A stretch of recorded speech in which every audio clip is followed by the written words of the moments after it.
มาทุกคนพวกมึงนู้นทุกคนนะโอ้ถือว่าควางประเดี๋ยวได้นี่โอ้เอาอีกแล้วลาวบาทนี่รุ่นน้ำลาวเบิ้งบาทนี่ชี้หาเธอเลยลาวฮะตัว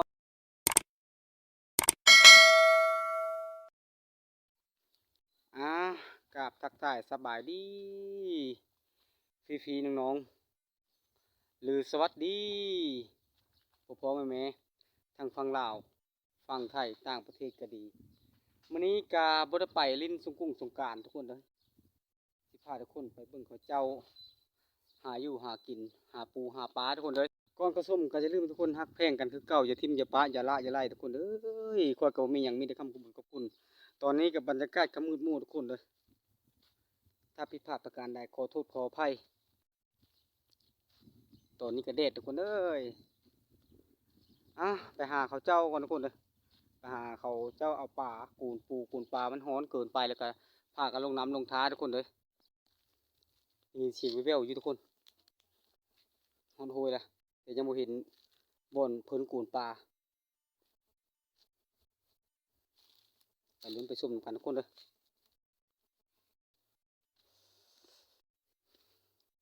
บรรยากาศร้อนก็เลยพากันลงห้วยลงงูทุกคนเลยบึงทุกคนเลยฮอดแล้วทุกคนเลยอันนี้เขาเจ้ากำลังลูกโกอยู่ทุกคนเลยถือว่าหาโลเบิ่งเขาเจ้าอันจักสิอยู่มุงไหนทุกคนเลยเขาเจ้าไปก่อนแล้วทุกคนเลยโอ้ทรงนี้ทุกคนเอ้ยไผ่อาทิไผ่ทุกคนเลยไผ่ไม้ไม้หน้าทุกคนเอ้ยทรงนี่เมื่อวานซื้อนี่ก็ไม้หื่นเขาเจ้าทุกคนเลยบ่ได้ถ่ายคลิปให้ทุกคนได้เห็นตอนนี้ร้อนแห้งก่อนทุกคนเลยก็จะเฮ็ดยังไงมันเกิดทุกคนเลยธรรมชาติมันร้อนเกินพาให้อัคคีภัยเกิดขึ้นได้ทุกคนเลยโอ้กำลังทะลุโกโก้อยู่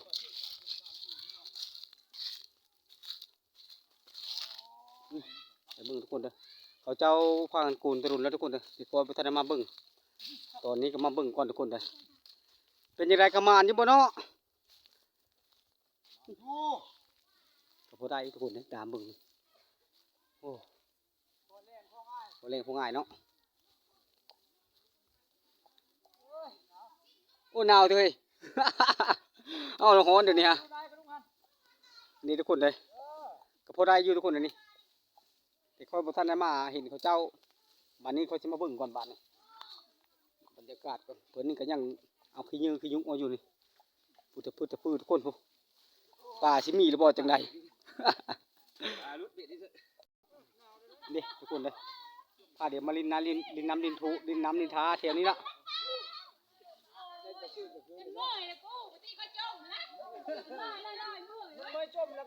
มีกระดุงมียังทุกคนเลยจมจะดูมันจะได้ดูปลาเชื่อมมา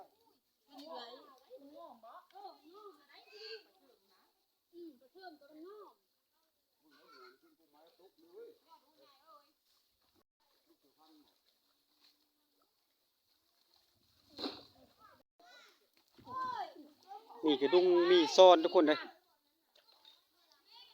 ควางเหก็มีทุกคนเลย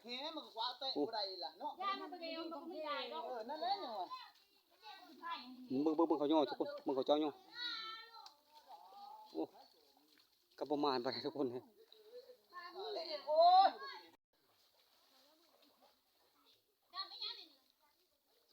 เบิ่งเล่างมแห่ทุกคนเลยเป็นจังใดตัวนี้แหละซ่อนตัวนี้ฮะ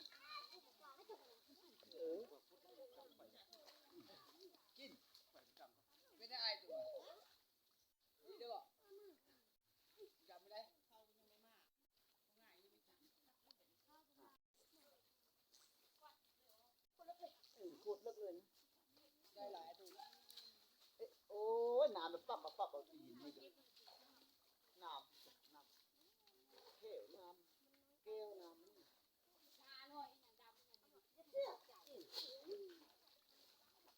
ได้อยู่ทุกคนเลยเทละตูทุกคนเลย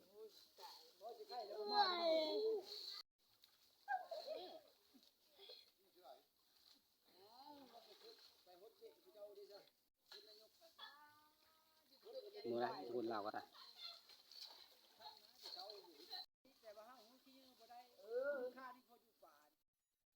มือลาวเฮ็ดตึมสุกใส่กระดุงหมุนทุกคนเลยเอารอลุ้นมึงเราละมุดเบิ่งบ่อนเราสิมุดลงไปบ่จังไดทุกคนเลย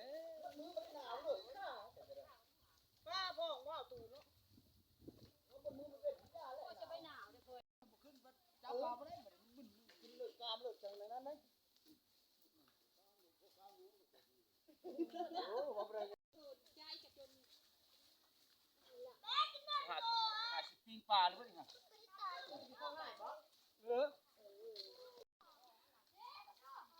นี่ทุกคนทุกคนเลยนั่งกันได้ทุกคนทุกไปเสริมทุกคนทุกนี่ได้ดีทุกคนเลยเจ้าเฮแล้ว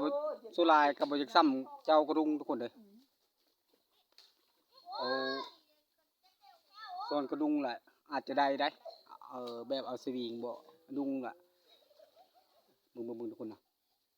อันนี้ได้อีกแล้วฮะทุกคนมาอยู่ทุกคนปุ๊เฮแล้วค่อยจะไม่เบิ่งแล้วยังไม่ทันขึ้นอยู่ทุกคน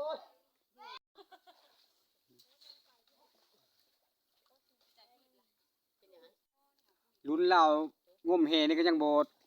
ไปบ่มาทุกคนจีมือท้าเบิ่งแล้วนี่เพิ่นไทยเอากระดุงเจอได้กว่าทุกคนเลยอันนี้เราก็บ่ได้ทุกคนเลย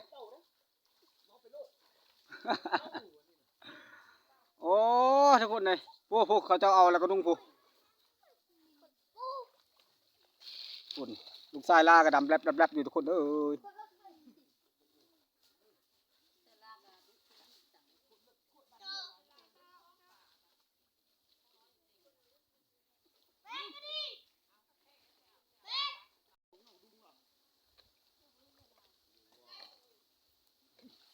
ไปมาได้จ้ะ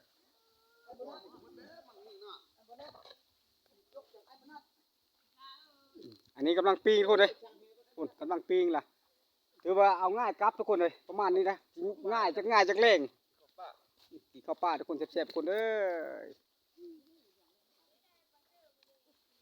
ธรรมดาทุกคนผูกเพราะได้ทุกคนผูก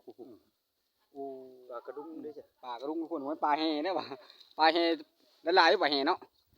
ใน3 ตัวทุกคนเลยใน3กระดุมเนาะ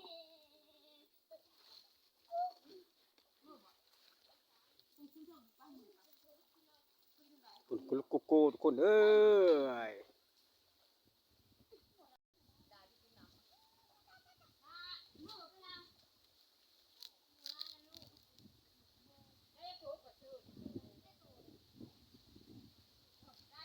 มึงลุ้นกระดุงทุกคนพูนได้ทุกคนเลยพูนโอ้พอได้ยินทุกคนกระดุงกับสวิงทุกคนเลยคันแห่แล้วนานๆคันได้แล้วได้คันได้ใหญ่ป๊อบอลใหญ่ตัวนี้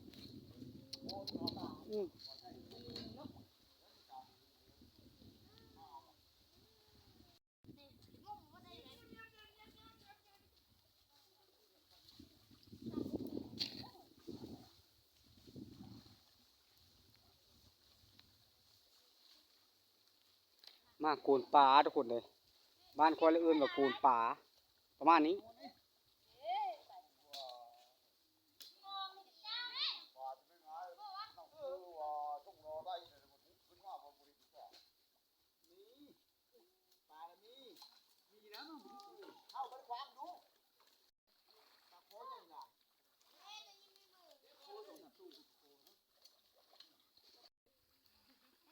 มึงเล่าฟังแห่ทุกคนเลยแต่ยังไม่ทันได้เล่าก็ได้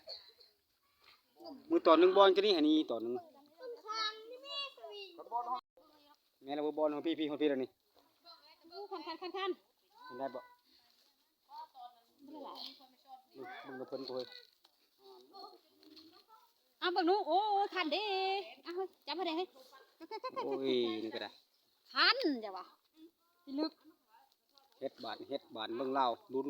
นบ้านี่โอ้กับพ่อได้เยอะทุกคนเลยอาหารเล่งทุกคนเลยนี่ครับสับนี้ได้ทุกคนเลยหนาวบ่เบกอาบน้ำสิได้เฮ้ยบัดอาบน้ ก็คอยไอ้เสี่ยว เบิ่งโอ้โหเนาะ ได้ ได้เอาทุกคนเลยพอได้อยู่ได้กินทุกคนแต่ค่อยมาลำดังเขาเจ้าทุกคนเลย ไปมือของมือเลย ไป เออแม่มือเลยแม่นะลายลอยน้ำขาวก็ลอยเลยละที่ร้านไผ่แม่มือเลยแม่คันปั่นนี่ล่ะ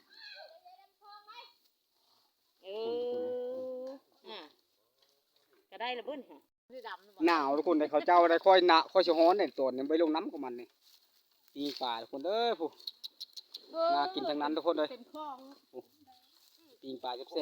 กินข้าวอยู่ดงอยู่ป่าทุกคนเลย แล้วเวลา ด โซ ง น ป่ากับดงป่าใกล้บ้านนี่ละ ไปมือก่อนเด้อเอาไปสวิงใหญ่ เฮ็ดบาทนี่ลุยอีกบาทที่สองโหลดท่าบานเราได้ก็ทุกคนเลยวันนี้แหละ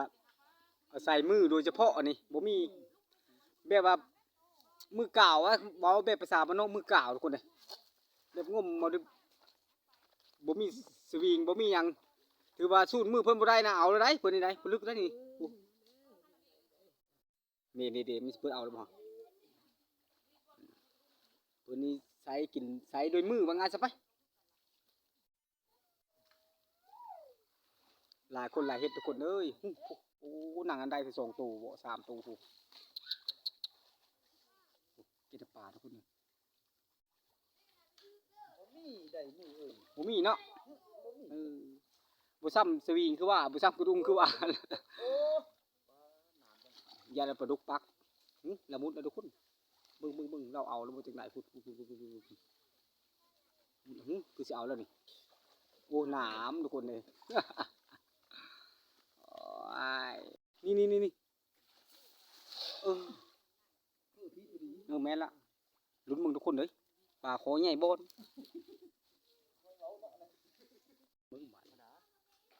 มาลุ้นมึงทุกคนแต่คลิปนี้ยาวๆนิดนึงทุกคนเลย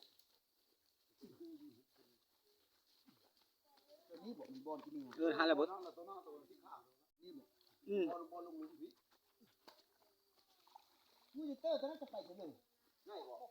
โอ้ทุกคนไปพูดแล้วทุกคนเลยสงสัยปลาคอเนาะเอาเราลุ้น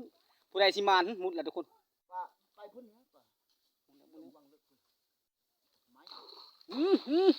ไปแล้วบาทนี่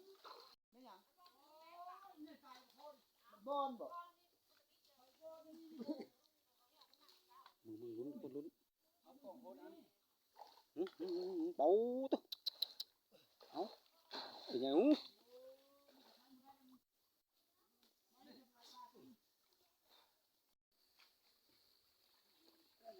มึงลุ้นทุกคนเลยปลามันโลไปโลมาแต่เข็มเอาเลยเด็กแหกลมพูลมหาง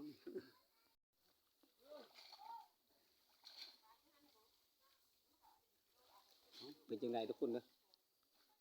เอาแล้วบอกยังไงสงสัยแล้วฮะ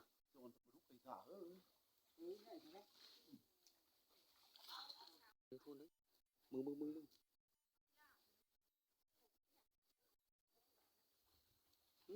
ดำผึ่งพอดีเนาะ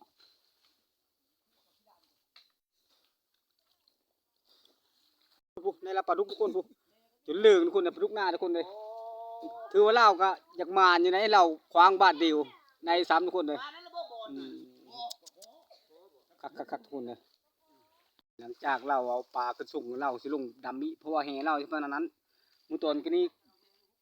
เขาเจ้าว่าปิดปลาโคบึงเราลุ้นทุกคนบาทเนี่ยเป็นยังไงจะได้คูณสองอยู่บ่ทุกคนดำมิแล้วสงสัยแล้วทุกคนเลยสงสัยเราได้ปลาโคแล้วอันดีเราได้ทุกคนโอ้ถือว่าคว้างประเดี๋ยวได้2ตัวทุกคนเลยรอลุ้นเราขึ้นมาทุกคนโอ้เรามาลีทุกคนผู้เดียวปลาโคทุกคนนะได้แต่ปลาโคได้ทั้งปลาดุกถือว่าคว้างถือเดียวได้2ตัว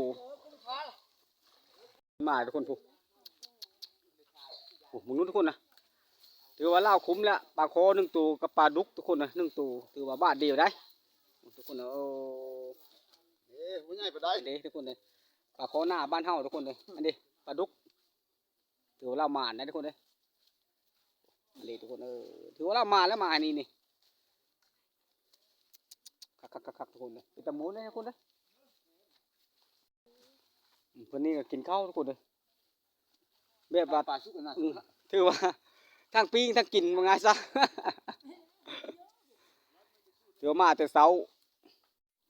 จนได้กินข้าวง่ายกับข้าวเร่งไปตามเบิ่งเดี๋ยวนี้ก็อยู่มันจะค้ำเลยทุกคนเลย ขายเช้าแล้ว อย่างนี้โอ้เอาอีกแล้วเหล้าบาทนี่รุ่นน้ำเหล้าเบิ่งบาทนี่4-5เทื่อเลยเหล้าฮะคือว่ายังบ่ทันได้เหล้าอยู่แล้วยังสิหมานแล้วทุกคนเลยชุดนี้เราจะหมานตามเบิ่งได้พูดอันนั้นก็โจมขึ้นมาเลยทุกคนผมจักสิมันโจมยังไงทุกคนเลยลุ้นก่อนทุกคนเลยเป็นยังไงไผสิหมานมานี่มีอยู่ทุกคนเลยเดี๋ยวทุกคนได้อยู่ได้ทุกคนเลย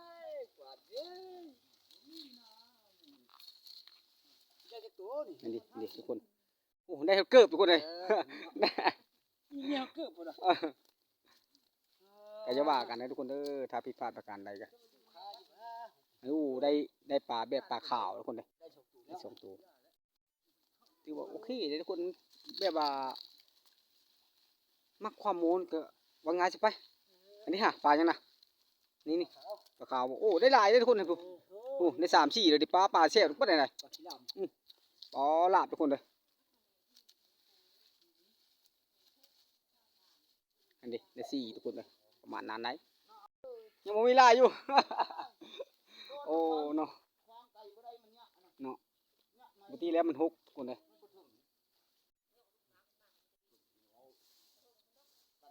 ได้เหล่าทุกคนเลยเอาใจช่วยเหล่าอยู่ แต่บุทึกเฮแล้วไปเฮใหญ่เลยทุกคนเลยถือว่าคักรู้แต่ว่าคือว่าแล้วป่าบ่คักนำปุ่นมาไงให้ได้ครบทุกคนผู้ป้ากบใหญ่ทุกคนผู้ได้ครบทุกคนผู้ขึ้นมาเถิงเพ่ย โอ้ทุกคนได้ครบฮะได้ครบทุกคนเลยมาเนาะ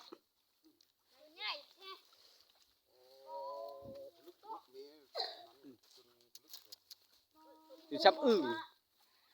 ถือว่าคลิปนี้กับทุกคนมาสำนี้ก็จะได้มือบานนี้ทุกคนเลยคือเขาเจ้ากินข้าวกินน้ำกับประมาณนี้นะมาถ่ายบรรยากาศให้ทุกคนได้เห็นซ้ำนี้ทุกคนเลยคลิปนี้ก็มาทำนี้ก็จบจะมีบาทนี่เขาส้มแล้วก็อย่าลืมทุกคนทางเพลงกันคือเก่าจะทิ้งอย่าปะอย่าละอย่าไล่ทุกคนเลยถ้าผิดพลาดประการใดขอโทษขออภัยเจอกันคลิปหน้าสำหรับคลิปนี้จบซ้ำนี้